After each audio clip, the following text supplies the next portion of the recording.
Hello दोस्तों, Indian oil के quarter 3 के रिजल्ट्स आए हैं। डिटेल बिजनेस और डिविडेंड एनालिसिस हम करेंगे। एक इंटरेस्टिंग बात, डिविडेंड आया नहीं है, लेकिन रिजल्ट के बाद जो ईपीएस बढ़ा है तो उसके बाद क्या डिविडेंड में फ्यूचर में सिचुएशन हो सकती है उसके बारे में हम बात करेंगे।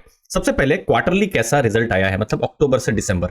तो हमने कंपेयर किसके साथ किया है, 2022 जो अक्टूबर से दिसंबर था, उस समय में रेवेन्यू था 2.29 लाख करोड़ और इस बार कितना है 2.24 लाख करोड़। तो थोड़ा सा रेवेन्यू यहां पर इंडियन ऑयल का कम हुआ है, लेकिन प्रॉफिट में एक बहुत बड़ा इंपैक्ट आ गया है। पिछली बार 448 करोड़ का प्रॉफिट था और इस बार देखिए मेगा 8063 करोड़ का प्रॉफिट है।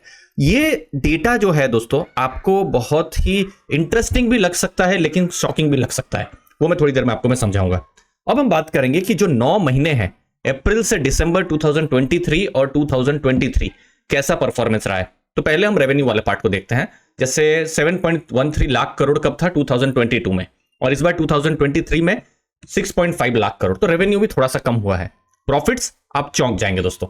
अप्रैल टू दिसंबर 2022 में 1816 करोड़ का लॉस था और इस बार आप देखिए रिकॉर्ड, इसे टर्न अराउंड कहते हैं दोस्तों, 34,781 करोड़ का प्रॉफिट इंडियन ऑयल की तरफ से हुआ है इन 9 महीनों का। अगर हम रिजल्ट देखें तो इससे क्या पता चलता है कि ये जो बिजनेस है इंडियन ऑयल का, ये थोड़ा सा वोलेटाइल है, ग्लोबल मार्केट पर बहुत इंपैक्ट पड़ता है। देखिए मेन उनका जो बिजनेस है वो ऑयल मार्केटिंग और जो रिफाइनिंग है उससे आता है। ऑयल मार्केटिंग मतलब क्या, जो आपके जो 2 व्हीलर है या 4 व्हीलर में आप जो पेट्रोल डीजल भरवाते हैं उसे ऑयल मार्केटिंग का बिजनेस मान सकते हैं, ठीक है।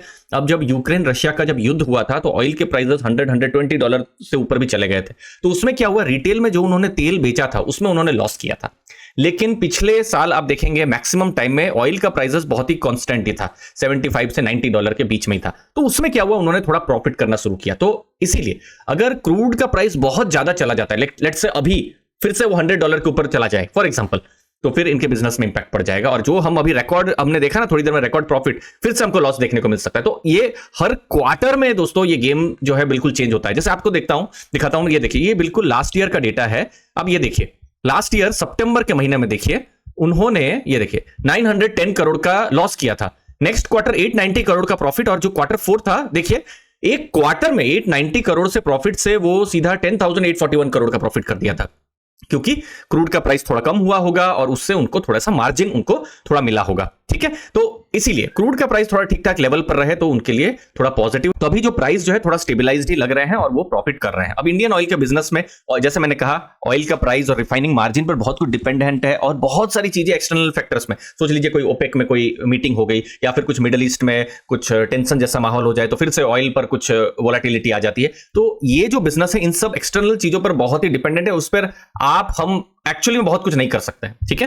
क्वार्टर 2 के समय में थोड़ा सा उन्होंने मार्केट शेयर में उनका लॉस हुआ था। अब देखिए अब इलेक्शन थोड़ा सा पास में है, अगर पेट्रोल और डीजल के प्राइस घटते हैं तो इंडियन ऑयल के जो मार्जिन्स हैं उसमें इंपैक्ट पड़ सकता है। बट अगेन यहां पर दो थॉट प्रोसेस है। जैसे कि क्योंकि मैं बहुत कुछ एनालिस्ट रिपोर्ट भी पढ़ रहा था, तो कुछ एनालिस्ट का मानना है कि जो रिजल्ट्स जो आए हैं वन साइडेड आए हैं, तो उससे क्या हो गया है कि शायद जो पॉपुलिस्ट पॉलिसी है, पॉपुलिस्ट पॉलिसी मतलब क्या कि चीजों के दाम कम कर दो या कुछ चीजें फ्री में दे दो, तो वो होने की संभावना इलेक्शन से पहले कम है, ठीक है। और दूसरा थॉट प्रोसेस ये भी है कि भाई इलेक्शन आ रहा है तो फिर मतलब थोड़ा सा पॉपुलिस्ट पॉलिसी होनी चाहिए। तो ये एक आप मान सकते हैं थोड़ा ओवरहैंग है। अगर कुछ भी गवर्नमेंट ने टच नहीं किया प्राइसेस को तो फिर तो इनके बिजनेस के लिए, Indian oil, Bharat petroleum, HPCL के लिए अच्छा है, नहीं तो थोड़ा सा मार्जिन में इंपैक्ट पड़ सकता है, ठीक है। अब डिविडेंड पर बात करेंगे। ईपीएस चेंज हुआ है। ईपीएस मतलब अर्निंग पर शेयर। क्वार्टर 3 में कितना हुआ है 5.86 और 9 मंथ का कितना है 25.2। ईपीएस मतलब देखिए अभी तो 34,000 समथिंग करोड़ आपने प्रॉफिट देखा, लेकिन एक शेयर अगर आपके पास है तो वो कितना प्रॉफिट कर रहा है, तो 25 के आसपास में 9 महीनों का हमको ईपीएस देखने को मिल रहा है। अब डिविडेंड अभी क्वार्टर 3 में नहीं आया है, जो कि मेरे लिए भी थोड़ा सरप्राइजिंग था, क्योंकि जनरली ये क्वार्टर 3 के रिजल्ट के समय में डिविडेंड एक्सपेक्ट कर रहे थे, लेकिन फिर भी मुझे एक्सपेक्टेशन है कि फरवरी मार्च में शायद एक और डिविडेंड आ जाए। But again board of directors के ऊपर सब कुछ डिपेंड करता है।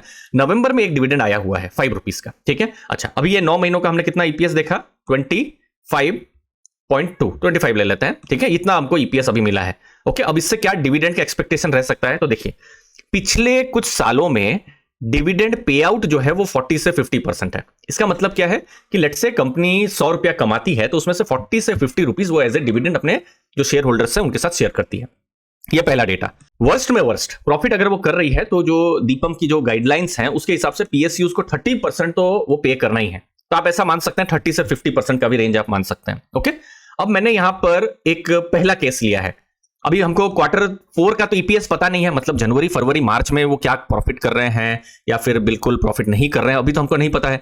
और यहां पर मैं बिल्कुल बचूंगा फ्यूचर का कुछ बताने के लिए भी, क्योंकि ये इतना वोलेटाइल बिजनेस है। आपने देखा एक क्वार्टर में 890 करोड़ से 10,000 करोड़ का प्रॉफिट हो जा रहा है और एक क्वार्टर में 883 करोड़ के प्रॉफिट से 910 करोड़ का लॉस भी हो जा रहा है। तो ये एक बहुत ही वोलेटाइल बिजनेस है। तो चलिए मान लेते हैं कि क्वार्टर 4 का भी कुछ ईपीएस हमको पता नहीं है।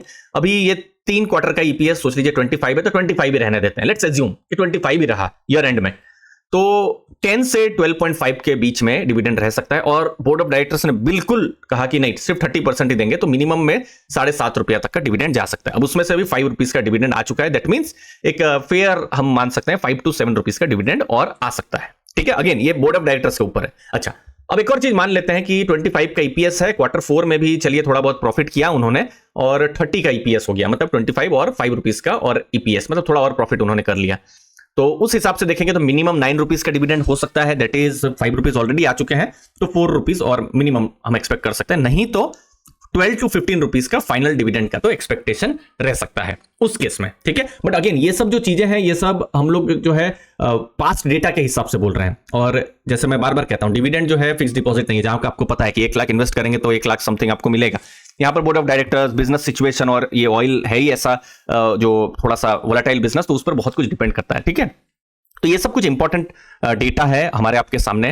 तो अभी फिलहाल एक अच्छा डिविडेंड का एक्सपेक्ट कर सकते हैं अगर जनवरी फरवरी मार्च में भी थोड़ा स्टीडी अगर जो है परफॉर्मेंस रहा तो। हाँ, अगर फिर से ईपीएस 25 का 22 हो गया या 20 हो गया तो फिर तो और ज्यादा डिविडेंड का एक्सपेक्टेशन नहीं कर सकते हैं। अब देखते हैं कि क्या होता है। अभी या तो 25-30 के बीच में अगर ईपीएस रहता है तो 40-50 के जो है हमने हिस्टोरिकली देखा है। इसका मतलब क्या है कि जो एक रेंज के हिसाब से आप देखेंगे तो 10 से 15 के बीच में डिविडेंड रह सकता है। बाकी आने वाले टाइम में डिटेल्स आएंगी, अर्ली फाइनेंशियल आजादी में आपके साथ शेयर करेंगे। मुझे उम्मीद है आपको वैल्यू मिली होगी इस वीडियो से। आपके समय के लिए बहुत बहुत धन्यवाद। थैंक यू दोस्तों।